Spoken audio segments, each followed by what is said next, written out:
Okay, let's have a look at reminding ourselves about multiplication in a column or a box, but when it goes past times by 12. So for example, let's do 27 times 3. If I write in a column, then it will look like this, and I'll show you the box after this one. So we start always with the units. The only time we don't start with units is when we are doing division. Otherwise, we always start with the units column. So 7 times 3 is 21. Because 21 has a 10 and a unit, but we've just in the units column, we're going to take our 1 and put it into our answer box. We're going to take the 2 10s and we're going to add it onto our next answer. You can either add it here or you can pop it at the top depending on what your preference is. Now we've done 7 times 3, but we still need to do 20 times 3 as well. So 2 times 3 is 6, add the extra 2 is 8, so our answer will be 81. Let's try another one. Let's try 245 times 6. So again, just a slightly bigger number, same thing, each column has to multiply by 6. Start with the units. 5 times 6 is 30. Again, we've got our tens and units. Our units go in the box and our tens will go underneath the next column. This time we're going to do 4 times 6, 40 times 6. 4 times 6 is 24. Add 3, 24, 25, 26, 27.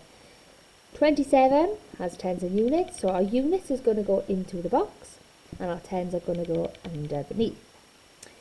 Last column, 2 times 6 is 12, add 2 is 14. So our answer is 1,470. Let's have a look at the box and then to remind ourselves with the box. So if you don't like to do it that way for the box, let's do 237 times 5. First thing we need to do is partition. So we've got 200, 30 and 7 and we have a 5.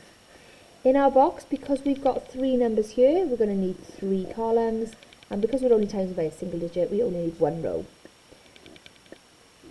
Above the columns, we bring down our numbers, so 200, 30 and 7, and then what we are multiplying by goes on the side there. Okay, if you want to put the times just to remind you that's what we're multiplying by. So in the box, we're going to do 5 times 2 is 10. But then because we are timing by 100, we need to bring those zeros down into the box as well. 5 times 30 is 5 times 3 is 15. Multiply by the 10 because we are multiplying by a 10. Bring the 0 down, 150.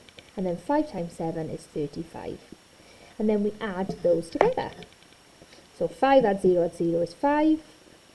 3 add 5 add 0 is 8. 1 add 0 is 1. And 1,000 add nothing is 1. So it's 1,185. So it doesn't matter how you do it, just important that you get the correct answer. Let's try one more in that way. Let's do 568 times 3. So again, we have 3 digits. Partition 560 and 8.